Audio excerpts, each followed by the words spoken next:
Hvad er det helt nøjagtigt, I tilbyder i Apacta? For at forklare det, så tænkte jeg at udfordre dig i dag. Russisk roulette. Russisk roulette? Jeg satser alt, hvad jeg ejer her, du satser alt, hvad du ejer her. Product market fit is three things. First, it's obvious, it's personalized, and it's dynamic. Like if you have a doubt that you are in product market fit, it means you are not. Velkommen til episode 4 af det, vi kalder Efterspil, som er vores eget program, hvor vi følger lidt op på det, der sker i, kan man sige, det store program på TV2 og TV2 Play. Så jeg vil altid anbefale, at man ser det først, før man ser vores opfølgning her. Men i dag, der skal vi kigge på det, der hedder Product Market Fit. Og til det formål, der har jeg inviteret en af mine venner, Oussama Ammar, som kommer fra Paris, hvor han er en af partnerne i det, der hedder en incubator, som hedder TheFamily. En incubator, det er en organisation, der hjælper unge virksomheder med at komme videre og giver dem alle mulige former for assistance og support i de tidlige stadier. Og derfor så glæder jeg mig til at høre, hvad han har at sige. Nu er han faktisk en lille smule sent på den, så jeg tænker, at mens vi lige venter på ham, så kunne vi jo se en video, som TheFamily har lagt op tidligere, hvor Oussama forklarer noget om nogle af de her ting. Comment la plupart des entrepreneurs parlent. C'est toujours la même chose. C'est grand 1, je vais faire mon produit pendant 6 mois. Dans 6 mois, il sort. 3 mois après, je vais lever des fonds. Et ensuite, je vais aller conquérir le monde. Et dans ce plan, à aucun moment, le monde extérieur existe. Alors d'abord, qui te dit que tu seras prêt dans 6 mois? Qui te dit que ton produit, qui que ce soit, en veut? Qui te dit qu'il faudra que 3 mois pour le rendre célèbre? Et qui te dit que dans 9 mois, qui que ce soit voudra te donner de l'argent? Alors qu'un entrepreneur devrait se dire, je lance mon produit le plus tôt possible, je vais faire en sorte qu'un maximum de gens l'achètent, et j'espère que dès que quelqu'un me propose de l'argent, je le prendrai. Mens jeg venter på Oussama, så vil jeg gå over og tage en snak med Anders fra Apacta, som jeg jo desværre sagde farvel til i programmet, men jeg vil rigtig gerne høre, om jeg har taget fejl, og hvordan det er gået med det her projekt, de havde omkring deres indkøbsklub, eller hvad man skulle kalde det. Så lad os gå og høre, hvad Anders har at sige. Tak fordi, at du gider bruge tid på at komme og fortælle os lidt om, hvad der er sket. Fordi det er jo faktisk 6 måneder siden, at vi har indspillet de her programmer, og seeren har lige set program 4 i Vejen til Sejr, og der skiller vi os jo desværre af med Apacta og siger farvel til jer i den her omgang. Men før vi begynder at gå ind i det, kunne du så ikke lige erindre folk sådan detaljeret om, hvad er det helt nøjagtigt, I tilbyder i Apacta? Og for at forklare det, så tænkte jeg at udfordre dig i dag. Ja, det skal du være velkommen til. Russisk roulette. Russisk roulette? Ja. Okay. Jeg satser alt, hvad jeg ejer her, du satser alt, hvad du ejer her. Okay. Og så skifter du ligesom til at tage chancen, du ved. Okay, det lyder lidt, jeg synes, det lyder lidt tillid imod mig på en eller anden måde, men fortæl lidt mere om, hvad det går ud på. Risikoen den er 1 ud af 6 for, at man ikke er heldig. Det svarer fuldstændig til den risiko, en håndværker løber, når han sender en svend ud i marken for at løse et stykke arbejde. Okay. Hver 6. arbejdstime, som en mester betaler for, bliver aldrig faktureret videre til en kunde. Okay. Og det er sådan set det, vi løser for vores kunder. Vi sørger for, at medarbejderne i marken kan registrere deres tid, materialeforbrug og tage nogle billeder af det. Og mester hjemme på kontoret kan sørge for at fakturere det videre til sine kunder. Så det er ikke alene, at kunden ikke betaler, det er, at den simpelthen aldrig bliver faktureret, eller hvordan? Det er, at tiden ikke bliver registreret på en opgave, der faktureres videre. Okay. Wow. Jeg synes altid, man har indtryk af, at folk fakturerer rigelige timer, når man får en regning. Men en 6. del af dem forsvinder, og lidt ligesom i russisk roulette, så er det et spørgsmål om liv og død for de her virksomheder. Så det er kernen i det, altså registrering af de her ting. Jeg ved, at du har taget en lille film med, som beskriver produktet også, og det synes jeg egentlig, vi skulle se her fra starten, sådan at vi kan få et yderligere indblik i det. Så vi viser den her op på skærmen.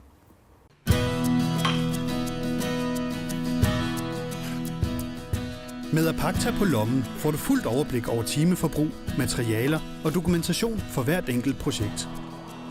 Det er lige til og giver håndværkeren tid og frihed til at være håndværker. Det betyder, at vores hverdag den bliver lettere. Vi slipper for at skal køre i firma og aflevere sedler på gammeldags manér. Med Apacta er det slut med krøllede dagsedler, administrativt tidsspilde og uorganiseret sagsstyring. Håndværkere, bygherrer og kontoret har fuld indsigt i samtlige opgaver, uanset tid og sted. Registrer timer og anvendte materialer på få sekunder og få en færdig opgørelse klar til fakturering. Med den integrerede billedfunktion garanterer Apacta veludført kvalitetssikring. Dokumenter igangværende og udført arbejde ved at tilføje et billede direkte i appen. Det er en fordel for kunden, og en fordel for os, og en fordel for firmaet. Det hjælper med at overskue timeren, se sageren, og det er simpelthen en stor hjælp i dagligdagen. Det er nemt, det er lige til at gå til. Og vi har prøvet at kigge på flere forskellige produkter, men kom frem til, at det her det var det absolut nemmeste at bruge. Apacta, håndværkernes foretrukne værktøj. Så det vi så her i den udmærkede video, det var en beskrivelse af det der ved jeres traditionelle kerneforretning, ikke? Og så er der så den del med indkøbet, det vender vi tilbage til. Så vidt jeg husker, så var der 6.500 brugere eller noget i den retning, da vi talte sammen sidst. Er det gået op eller ned, eller hvordan det udvikler sig? Det er rigtigt. Altså hen over den sidste halve år, der har vi fået yderligere 2.000 brugere på. Okay. Så vi har faktisk 30% flere kunder i dag, end vi havde dengang vi lavede optagelse til programmet her. Super. Og det, som jeg husker det, så er det kunder under forskellige virksomheder, så du kan have 10 brugere i en virksomhed, eller... Ja, det er rigtigt. Ja, så det er en masse nye virksomheder, der kommer til, eller det er de eksisterende virksomheder, der udvider? Det er hovedsageligt nye virksomheder, der kommer til, fordi lige nu, altså henne her først på foråret, der er stadigvæk først på sæsonen, altså der bliver ansat flere medarbejdere traditioneltvis hen over sommeren. Jeg kan huske, at I var sådan omkring break-even, dengang vi talte sammen. Det var jo næsten betydet, at I tjener penge nu, er det rigtigt, eller?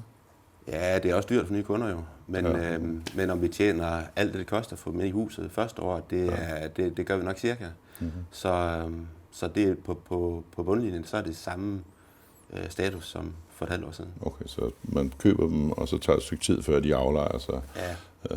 Hvad er den gennemsnitlige livstidsværdi af en kunde? Altså, hvor lang tid regner I med at beholde en kunde? Jamen lige nu har vi haft en lavere churn, end vi havde tidligere, og det betyder faktisk, at vi har en customer lifetime value på omkring 24.000 kroner per kunde. Hvor meget koster de at få ombord? Betydeligt mindre. Jeg kan jo se på jeres hjemmeside, at I faktisk er gået videre med det produkt, som er det, som vi primært beskæftiger os med i program 4 af Vejen til Sejr, nemlig jeres fælles indkøb, eller Apacta indkøb, kalder I det, ikke?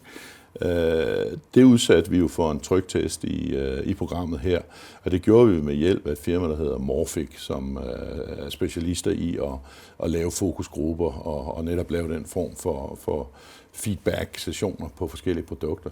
Men jeg synes egentlig lige, vi skal lade Morphic selv forklare, hvad de er for en størrelse, og hvad det er, de hjælper deres kunder med. Så det viser vi også lige heroppe. En fokusgruppe, det er en samling af mennesker, typisk en 6-8 mennesker, som repræsenterer den målgruppe, som en virksomhed gerne vil være noget for, eller måske allerede har fat i. Morphic er en management-konsulentvirksomhed, der hjælper virksomheder med at identificere nye vækst- og forretningsområder. Jeg hedder Leif Bunderup. Jeg hedder Claus Ransauer. I en virksomhed er det typisk ledelsen, vi arbejder med, fordi det er nogle meget strategiske beslutninger, som vi giver grundlaget for at kunne træffe. Det kan vi gøre for både store virksomheder, som små virksomheder, som iværksættere, startups. Det man kan bruge en fokusgruppe til, det er, at man kan afprøve og teste en idé eller et koncept af. Og det vil sige, at man bruger fokusgruppen, når man er relativt langt i sit udviklingsprojekt. Det vil sige, at man allerede har formet det her med, hvad er konceptet. Typisk, når man har lavet en fokusgruppe, jamen, så får man en rapport på den her fokusgruppe og en præsentation af de forskellige resultater. Det, der altid er vigtigt at lægge vægt på, når man ligesom får den gennemgang, det er, har vi haft fat i for eksempel den helt rigtige målgruppe til at teste det her produkt her. Og det mener vi jo i den her situation selvfølgelig, at vi har haft styr på. Der findes rigtig mange andre typer af værktøjer, vi kan benytte i forhold til at identificere og forstå markedsfit. I Morphic benytter vi os faktisk rigtig ofte af meget andet end fokusgrupper. I Morphic benytter vi os ofte af etnografiske undersøgelser, det vil sige, hvor vi er ude i nogle bestemte situationer og kontekster, hvor et produkt lever eller en service lever, og vi forstår det med førstehåndsindtryk, der hvor produktet det har en betydning og en tiltænkt mening. Hvordan oplevede I selv den her fokusgruppe med Morphic? Ja, det var lidt en oplevelse. Den var delt op i to jo, på vores eksisterende produkt. Og der ser vi så kun den ene her i programmet, men ja. de vurderede begge jeres aktiviteter. Det gjorde det, ja. Vores eksisterende produkt, og så vores nye koncept omkring indkøb. Og man kan sige, at på vores eksisterende produkt, der kom fokusgruppen jo egentlig med et forslag om at sætte prisen lidt op på det her produkt, fordi I forhold til det marked, vi er i, der ligger vi i den lave ende. Og det var vi faktisk i forvejen ved at teste, og vi har prøvet på at se, jamen, hvad sker der, hvis vi på vores hjemmeside hæver prisen og laver 2 forskellige hjemmesider, altså en, hvor den koster en pris, og en anden side, hvor den koster en anden pris. Og vi fik akkurat lige mange sign-ups på de 2 forskellige sider. Det er jo meget sjovt. Det er det, man typisk kalder en A-B-test, eller sådan noget. Man, alt andet er det samme, bortset fra et parameter, og så kan man så danne nogle konklusioner. Det er klart, at hvis lige så mange køber, hvis du tager mere, så vil det jo være en skærm, hvis man ikke sætter prisen lidt op. Ja, og det har vi så taget til efterretning. Hvad er prisen per bruger for det her system egentlig? Prisen den er 150 kroner per bruger per måned. Okay. Ja. Så det gik op med den test, ja, og den anden med indkøbet? Jamen, den anden, den var jo sådan lidt, der fik vi jo tæsk. Det kunne man også se i programmet. Og vi har selvfølgelig tænkt bagefter, hvad var der skete der. Og vi har overvejet nogle forskellige ting, men i den sidste ende, så er vi egentlig gået i markedet med det her produkt. Og det korte og det lange, det er, at vi kan ikke genkende de svar, som fokusgruppen giver i forhold til den respons, vi får i markedet. Okay, så den er meget mere positiv ude i den virkelige verden, om man vil? Jamen lige nu, der har vi lavet et par 30 aftaler med virksomheder til en værdi af cirka 60 millioner kroner, hvis de ellers handler ind næste år, som de gjorde sidste år. Okay, det er jo super positivt, men lad os lige egentlig, før vi taler videre om det, skal vi så ikke lige se den video, som rent faktisk forklarer lidt omkring det her produkt. Ja, tak. Hej, jeg hedder Anders, jeg er stifter og direktør i Apacta. Jeg har en baggrund som håndværker. Hej, jeg hedder René. Jeg har knap 12 års erfaring fra grossistbranchen, blandt andet med indkøb og som produktchef. Vi kan se, at der er kæmpe stor forskel på håndværks indkøbspriser. Ikke alene er der forskel fra virksomhed til virksomhed, men der er også forskel fra, hvad den enkelte virksomhed betaler fra gang til gang, selvom der taler om indkøb ved den samme grossist og de samme produkter. Bedre indkøbspriser giver bedre bundlinje, helt uden løb stærkere. I Apacta vil vi hjælpe dig med at optimere dit indkøb og skabe den forretning, du fortjener. Vil du sikre dig, at du ikke betaler for meget for dine materialer, eller er bare nysgerrig på, om du har nogle gode indkøbsbetingelser i dag, så lad Apacta hjælpe dig med at undersøge det. Vi står blandt andet for udbud, forhandling, prissamling og fakturkontrol. Kontakt os og bliv klogere på, hvordan dit indkøb hænger sammen, og kom i gang med at optimere det allerede i dag. Men det er jo super interessant det der, og tillykke med, at det rent faktisk fungerer. Det er godt at se. Så jeg har fået nogle brugere på, der siger, at vi kunne egentlig godt tænke os at få nogle billigere varer. Det er jo selvfølgelig i sig selv, så vil det jo også være svært at sige nej til. Men hvad siger dem, vi skal købe dem af? Fordi det er jo selvfølgelig afgørende, at I så kan tage den skridt videre og så forhandle nogle lavere priser til de her mennesker. Det er klart, at den lidt som forventet, så dem, der er meget dominerende i markedet, de kan rigtig godt lide verden, som den er i dag, hvor priserne de er høje og gennemskueligheden den er lav, så de bakker på det. Men heldigvis så dem, der har en mindre markedsandel, og der gerne vil ind på markedet, jamen de er meget positive, de ser det her som en ny salgskanal. Og hvad bliver netto-resultatet af det? Så har I regner så med, at I kan levere seriøs besparelse i forhold til de her 60 millioner kroner, som jeres nuværende kunder køber ind for? Altså vi kan se på de aftaler, vi laver lige nu, at det ligner et sted mellem 15% potentialet er. Så det er sådan plus minus 10 millioner på en 60 millioner kroner omsætning. Du sagde 15-20%, ikke? Ja. Det er jo mange penge. Hvordan var det jeres model er? Så får I en del af de 10 millioner, I sparer. Hvordan er det skruet sammen? Ja, modellen er, at vi deler den her besparelse 50-50 i år 1, og det er jo egentlig det går på. Og hvad sker der i år 2 og i år 3? I år 2 og i år 3, der giver de et lille fee for, at vi løber deres indkøb igennem, så vi hele tiden ser, om de her produkter, som de køber lige nu, er der et bedre alternativ, eller er der en billigere leverandør, eller er prisen der, hvor den skal være? I bad jo om 2 millioner i programmet fra mig, og dem fik I så ikke i den her omgang.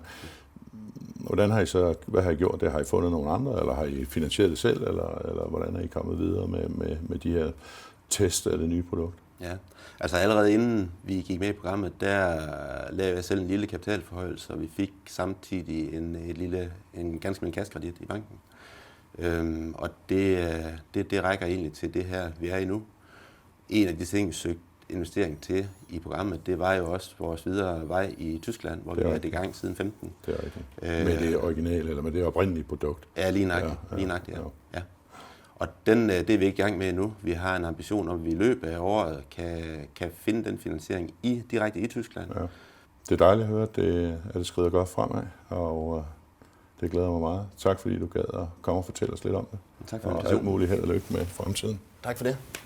So in the meantime, Oussama Ammar of TheFamily in Paris has arrived, and welcome, Oussama. Great Thank to you. have you here in Copenhagen. Very happy to be here. I already told people that I invested in your firm a few years back because I think it's one of the leading organizations in the world in that field.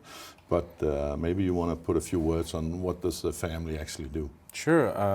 At TheFamily, we have a very simple mission, trying to build a company like Google from Europe. We invest in 100 startups every year across London, Paris, and Berlin. And we try to help them on whatever it takes to succeed. We don't have a standard program like most incubators. We try to customize our approach. If we were a school, we'll be the Montessori of startup. We really try to take every startup for their need and to provide them an infrastructure to help them grow and succeed. I remember when we first met, actually, Saxo Bank had a product presentation in this beautiful place you have in the middle of Paris, right? So you use this central location to call people. You still have that one? Yeah. So how does that work? What do you use that place for? So this place is really about meeting together. One of the things we wanted to break is that we don't want that startup have an office in our incubator. Because I think building a startup is like building a religion, and religion don't share space. You will never see a temple with a church. What is important for us is to have a place where people can gather. They can come, drink together, eat together, enjoy together, and the other times they are in their own office focused to work. And I think this switch between the moment where you are super focused as an entrepreneur and the moment where you are in entertain mode are important. And the goal of TheFamily is to provide people this very cheerful environment where what is hard outside become easy at TheFamily because everybody struggles in the same things. If you are in a house where everybody's crazy, being crazy looks super normal. So that's what this place is about gathering people together. So we organize workshops, we organize education, conference, dinners, parties. We even had like 2 marriages in this in this office. So it's to tell you how much TheFamily is a family. Well, I mean, you mean that seriously, that title of the company, TheFamily, right? I mean, you're really looking after people and having fun with them, but also supporting them and helping them when they need it. I think the name is perfect for what we do because TheFamily, what a good family procure to people education, safety, and capital. And that's exactly what we do. We educate entrepreneurs not only about how to be an entrepreneur, but also how to look like an entrepreneur. We provide an environment to protect them from the outside world because when you start as a startup, you're a bit fragile. So we need a place that can provide you this protection and capital. And the funny thing is that most of the places that invest in startups start with the money. They first have the money discussion and then they try to add value. We try to really add value. And then maybe if you deserve it, like in a good family, we will give you a little bit of money. So what's your background prior to this? So I have been a very average entrepreneur before starting TheFamily. Basically, I was born in Lebanon. I came in France after the war. So kind of refugee story. One of the funny things I always tell people is that it took me a long time to realize that we were poor because my family was rich in Lebanon. And when we came in Paris, we have lose everything. But my mom was so energetic that when I was like, why is the house is so small? Oh, because in France, houses are small. and I remember very well when I was 12, I changed school. I went from this very shitty school in the suburb to this central school, elite school. And all my friends had this amazing house. And I was like, Mom, are you sure about the house in France? Because there are so many people that have much better. And it pissed me off. It pissed me off. So I started to wanted to find a way to make money. It was a kind of an obsession with me. I was like, there is no way I stay poor. Like, that's not a plan. And so I started to sell website when I was 13. At 15, I sold my first web company for $1 million. Wow. At 15? At 15, yeah. Wow. Yeah, it was 1998. It was so easier. And if I was 18, I think I would have sold it for 100 million. and so after that, I always been an entrepreneur. But the funny thing that took me time to realize is that each time I created a company, I was very short-sighted because I had this money pressure. And it took me a long time to understand that if you want to build something significant, you need to be super long-term oriented. You need to take decisions that are not about quick wins, but about doing things. So I was super street smart, but it took me almost 15 years to be a bit wiser. And I think that's why TheFamily is so successful, is because I think we get entrepreneurs that understand the long term, and we provide this kind of energy that you need at the beginning, and you need to always switch between.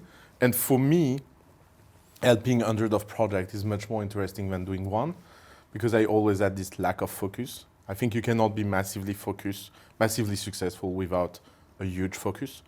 And I find a way to trick myself. Being unfocused is my focus at TheFamily. And so I think that's why it works out so well. So that could lead to another question, because what we really want to talk to you about is sort of the product market fit. That's a bit of a buzzword, but everybody talks about that today. And you brought many companies and many products to market, or at least played a role in that. Yeah. So what's your view on that whole term? I mean, what does it mean when investors say, do your product market fit, and then come back and we'll invest in you? I think it's a super important concept, because it helps you understand before and after product market fit. I think product market fit is less interesting than what is after and what is before. Most of the article and advice that are written on internet are very contradictory. Like, you will read an article that say you should save money and not overspend. That's what good entrepreneur does. And then you have this VC that writes you need to burn capital to go fast and go.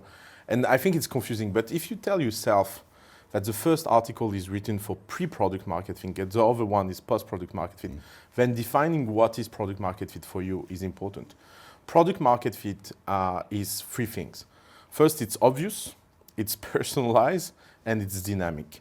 Obvious, most of the time, before you leave a product market fit, you don't really know. Like, if you have a doubt that you are in product market fit, it means you are not. It's very easy. Product market fit most of the time means that the phone rings so much that you cannot serve your client. That each time you do something, 10 things come back at you. If you have a boxer image, it's like you punch, like the bag of sand, and the bag come back in your face 10 times, and you're like, why? I just did that, and it came back at me. So I think there is not an absolute number that defines product market fit, but most of the time, if you have a discussion and debate about, okay, are we in product market fit or not, it means that you are not. It's a bit like porn. There is there is a long story in the U.S. judicial system about how to define porn. And they had so many legal discussions. And one day, one guy come up with this definition, is that porn doesn't create debate. Everybody agree on what is porn. People can debate at what is hard, blah, blah, blah. And it's the same thing with product market fit. Some people think they have it because they lie to themselves, and lying to yourself is the most dangerous thing you can do as an entrepreneur. That's why surrounding yourself with very honest people and brutally honest people is very important. But also it's about getting to this point where there is no discussion. Then starts the second problem with product market fit, is that it's customized. The way you define your product market fit also defines the kind of company you want to build. I will give you a very simple example. We have a gaming company in TheFamily. This gaming company is run by very ambitious people. And they want to build something like Angry Bird or like these massive games, titans of games like that. Their first game got downloaded for 1 million, by 1 million users the first month. And then the second month it got downloaded by 500,000 and 200,000. I think a game with 2 million users, somehow it's a game you can make a very nice living on. If you get 10% of your user paying for that, you can live on. But the problem is that they are much more ambitious than that. And so they decided to kill the game and do another game. And of course, that game is working much less than the previous one. And then they did a third game, a fourth game. And one day they did a game that was number one in the App Store.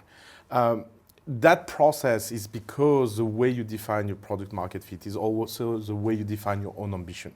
You have multiple ways to product market fit. Product market fit is about the market responding to you, but does the market is responding what you want to hear? Of course, he's saying back something. He's saying there is a market here, but is it really the market you want to go after? And the last thing is that product market fit is dynamic. One of the things entrepreneurs, especially young ones, forget is that markets change fast. If you were in Bitcoin 2 years ago, it was easy to be a genius. You know, it just go up.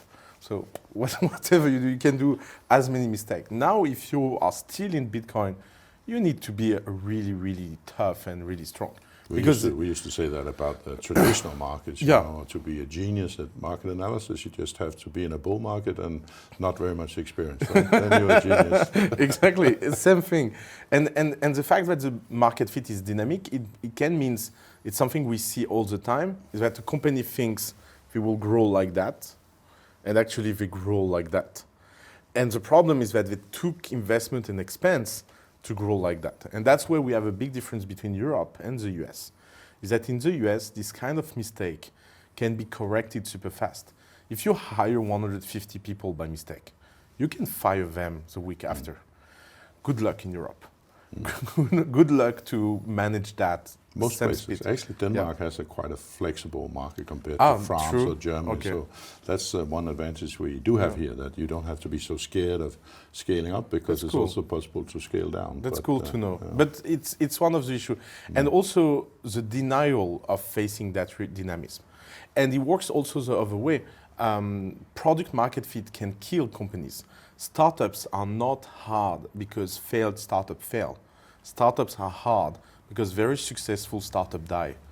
And it's because of product market fit. Sometimes it's so strong that you are totally unable to be up to the market, and then the market just rip you off because someone else come or competition understands the need you created, and all of that is very dynamic. So it's about being in movement. Product market fit is really about understanding what are the market reality and how you can react to that and be extremely agile.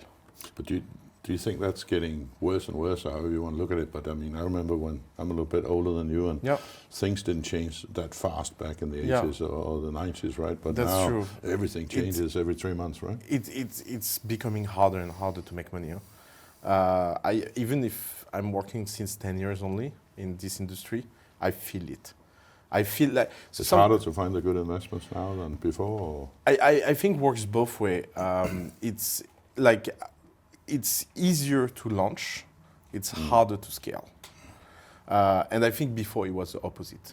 I think before the price of starting something was crazy, but when you have started and reached something, scaling was more comfortable. And you only had 3 competitors and not 300 like today.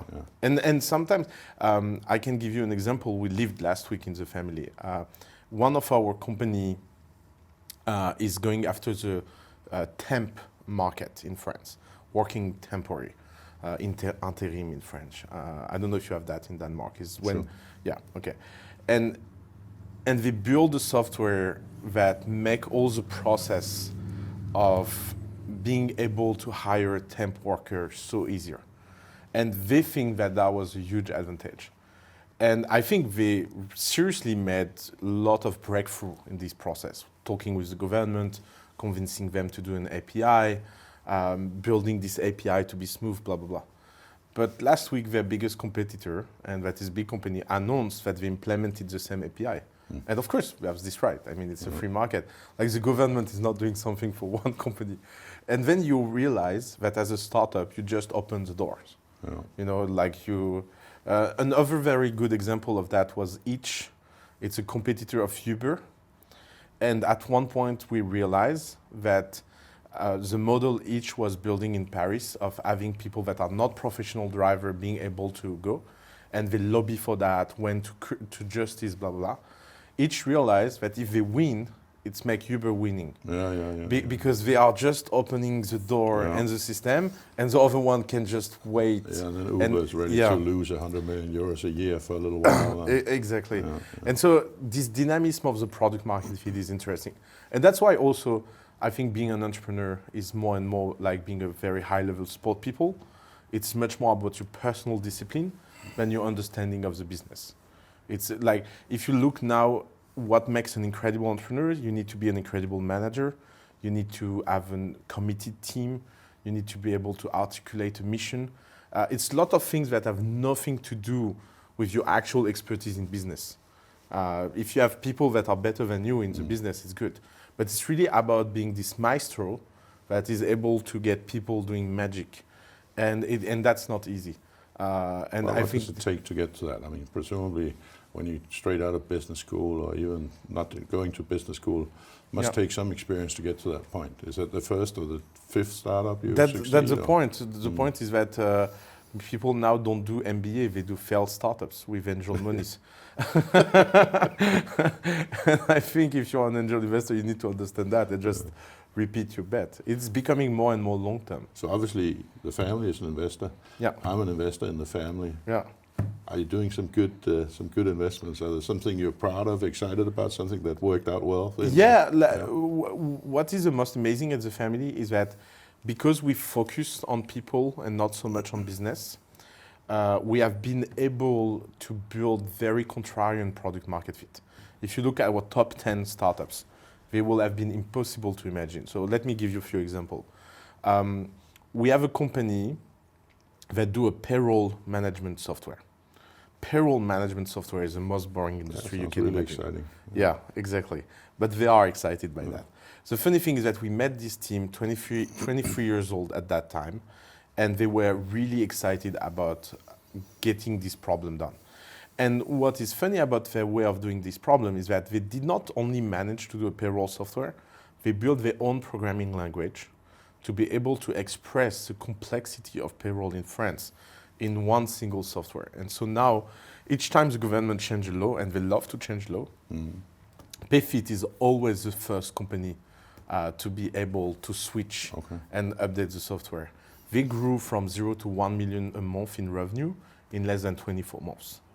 Like, that's amazing product market fit. And they have been able to serve the client because their technology was superior.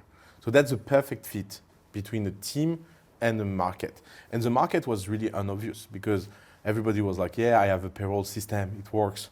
Why I want something better? A US example of that is not at TheFamily, but everybody's talking about it right now, is Zoom. Zoom S1 that just get filled for the IPO last week is so amazing because Zoom is just a video conferencing software, like there is thousands of them, but it's just executed better. And it shows how much product market fit can be ripped off from others. Because Cisco proved the need for that. They have WebEx, blah, blah, blah. But Zoom just came in a small niche and built a better product very passionately. And now it's one of the very few profitable tech company. You know, I don't know what surprised most of the people is that Zoom succeed or that it's profitable, you know? That sounds like there's a mistake somewhere. Yes. Maybe it's a but problem. It's funny because I also often get invited to Zoom or use Zoom, but I mean, to me, I never thought much about it. It's just something you use. Yeah. But what is it that they did better than whoever else is doing this? Hundreds of small details. And I think that's what we need to tell entrepreneurs. We need to tell entrepreneurs is that if from the outside, it's obvious why you succeed, in a time of internet, it makes your life very complicated. It's like now we are much more in the time of magician. We call it the time of magician. Is that a good magic tricks, it's a tricks you don't understand. And when you face a magic trick, you are always like, my God, you try to look and be like, focus on every step and something happen, you don't see it. And that produced you a joy. I think good startups now are magic tricks. Zoom is a magic trick. Like if you try to find one reason Zoom works better than the others, you cannot define it. So only people that can define it are people inside Zoom because they have such an insider knowledge of the market. They know so much small details that they are able to produce a customized product market fit and just follow a pocket of market after pocket of market. And I think that's what is very interesting. And what Same looks thing for- like a relatively simple product on the surface. You say they're IPOing. What's it worth? I don't want to say a mistake, but I think it's 9 billion or 8 billion. It's nice for a piece of Yeah. video conferencing. Yeah, and it's massively profitable. Of course, we all like to tell about our success stories, myself including, but at least I know I have had many failures, also many investments that didn't turn out the way I wanted, and a few that turned out better than I expected. But what about your sort of success rate? I mean, obviously you must have also not many failures. So 100 startups a year, 50 of them will raise the first round, 25 of them will raise the second round, and one will become an iconic company. That's our historical rate year over year.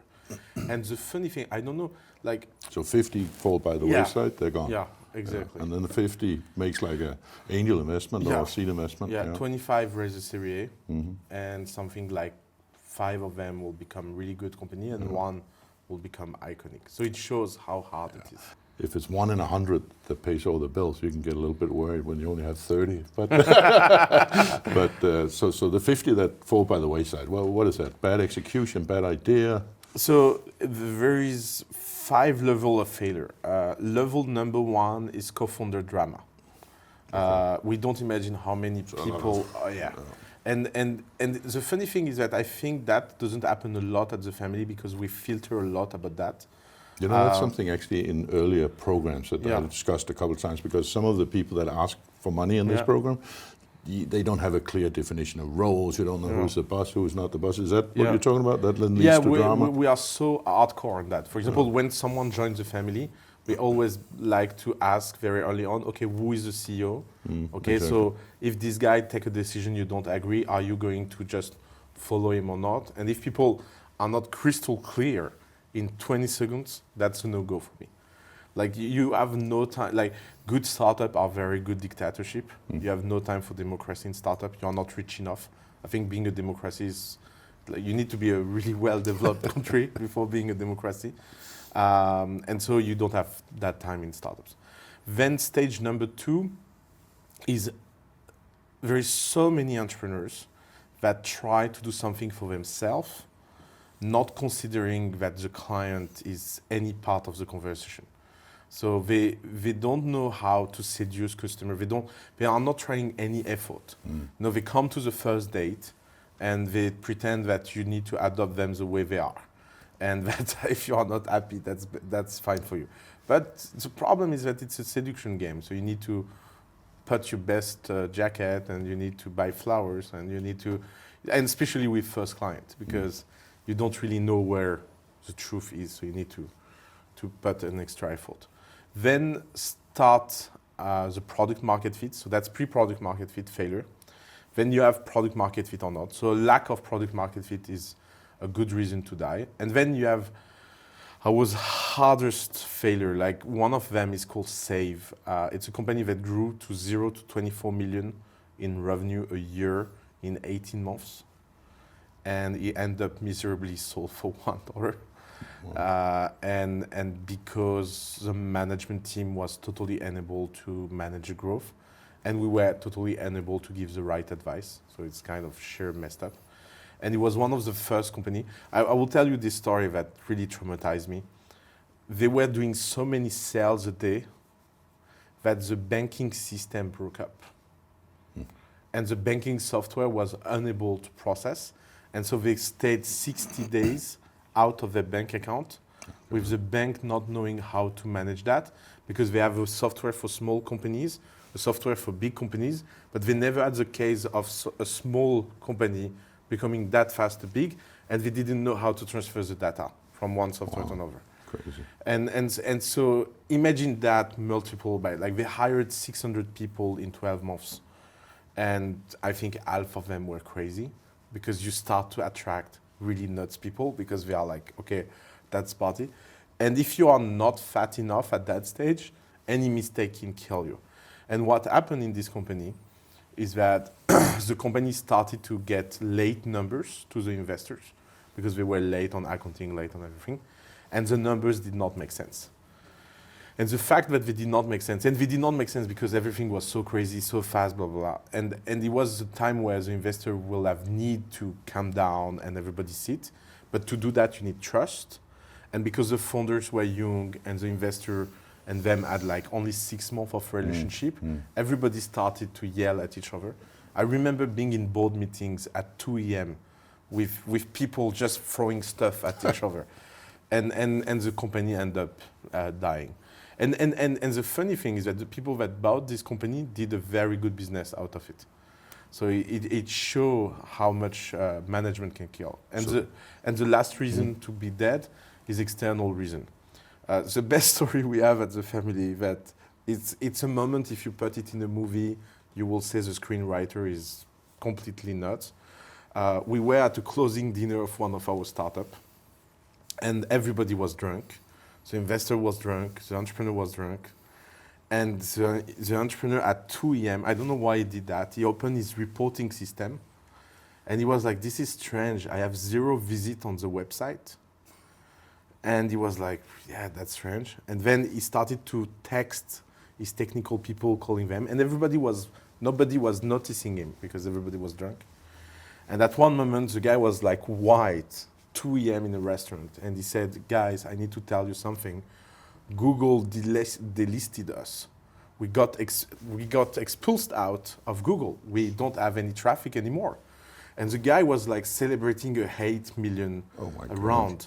And you have to imagine this table of investors where everybody go down like, and one of the investors that was drunk think that he was whispering to a junior, but he was actually shouting super loud. He said, "Can we get the wire back?" And so external, like it's like you are in a Greek tragedy and God Google.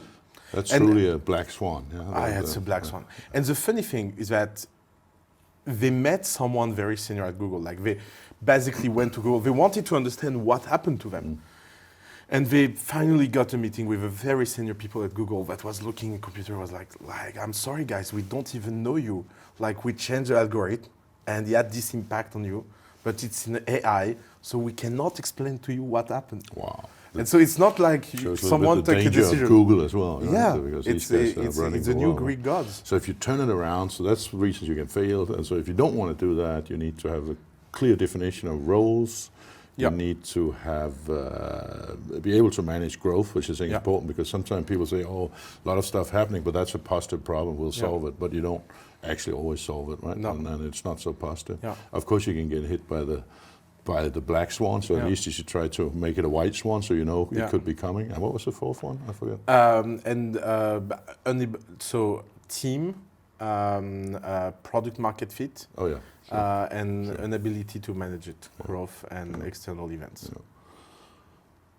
So I know that you obviously came out of Paris. You then have some activity in London. You have some activity in Berlin. Yeah. But I think I've also seen you here in Copenhagen a couple of times. Yeah, right? yeah. So what's going on? We enjoy so much the restaurant. We need an excuse to come more often, especially in yours. So TheFamily since day one is pan-European as a project. I have a very clear view of how I see the world. For me, China is becoming dystopian. I know it since 15 years. I know that the US will be less and less a welcoming land. My name is Oussama. I lived in the US. I know what it is to stay 8 hours each time you take the plane to the US in a room where they ask you if you like Pakistan or not. Really? Yeah. So I felt as a citizen that Europe has a card to play in this game of what is the future. I think anyone that pretends what is the future is a liar because nobody knows the future. What you can do is to build it. Like the future is not a passive game. It's a very active game. There is few people in the world that at some point say, okay, I'm going to play at that game called Let's Build the Future. It can be in a very narrow way, can be in a very large way.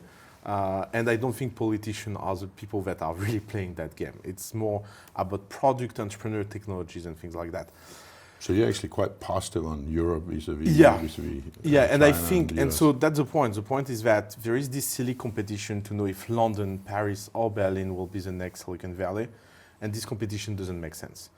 If Europe is able to build giant, it will mean that this giant will be very distributed, and someone will need to own a way to let the best one, wherever they come from in Europe, to access the best resource wherever they are. So coming to Copenhagen, going to Madrid, Lisbon, Bucharest is a very natural plan for us. The question is how we do that. Because we cannot just replicate what we did in Paris. We built the family in Paris that was really based on the toxicity of Paris and how to take this toxicity out and build a safe land. We did the same in London. I remember when we first spoke, we talked a lot about this being toxic, like this very bad environment for that's still your view in Paris? Or? I think we build a safe land that is not you toxic. Have, but around you, when you leave the family, then you're in trouble. I think yes. And for a simple reason is that nobody really built massive company yet. There is some billion-dollar success, but not yet 100 billion. And what we tell everyone is that there is no reason we don't build 100 billion company at TheFamily. There's no reason. Maybe it will take 20 years, 30 years, that's fine. But there is no reason that Africa do it, Asia do it, US do it, and Europe don't. Like that's something we should, as Europeans, be shamed about. And so I'm spending a lot of time in Copenhagen for 3 reasons. First, in the Nordics, it's the most Mediterranean country. And that's how we feel it. And so we feel close to Copenhagen. The second thing is that the pool of talent is amazing. And the third thing is that people here build really good startups in the past. You're an example of that. Lego is an example of that. Carlsberg is another example. So something happened here. So why it will not happen in tech new generation? And so that's why we explore a lot this ecosystem. So if some Danish entrepreneurs sitting there saying, I need exactly that kind of help and a more pan-European view, how do they reach out to you? So just go on the website, click on apply. We are able now to treat startup completely virtually. Paris, London, and Berlin are not offices where people need to come all the time. They are just resources to use wherever you are. So if you are in Copenhagen, you can access the best investor in London through us. You can access the best engineer product design knowledge from Paris. And you can access the best internationalization discipline, KPI knowledge from Berlin. So basically we take the best caricature of each city, money, swag, discipline, and we are able now to spread it all around. So we can accept startup from anywhere. So just come and we reply super fast. Do you have any people you're working with in Denmark? We have 3 startups in Denmark now. Our favorite one is called The Grid. So it's a small and humble beginning, but it's a beginning. Absolutely. As we're coming to a close here, if you were to give like 3 top generic ideas to a startup to actually get out there with something that will work, what should they start out with? I think it's come down to our motto at TheFamily. We have this motto. We say dare, care, share. So you need to dare. You cannot build something contrarian if you don't dare. You need to be courageous. You don't need to be shy. And even if you do something stupid, it's so cool to do it when you are poor, because nobody care. And so that's very important. The second thing is that you need to care for the details. Caring is liking. Good entrepreneurs, they know their company inside out, from the people to the operation. Like if you are this big thinker that thinks that just need an idea and then it will be done, forget entrepreneurship. Entrepreneurship is an art. It's like doing very high level cooking.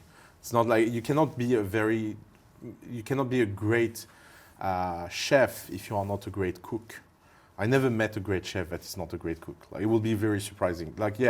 I'm one of the best chefs, but I don't know how to do an egg. Please do it for me. that will be very weird.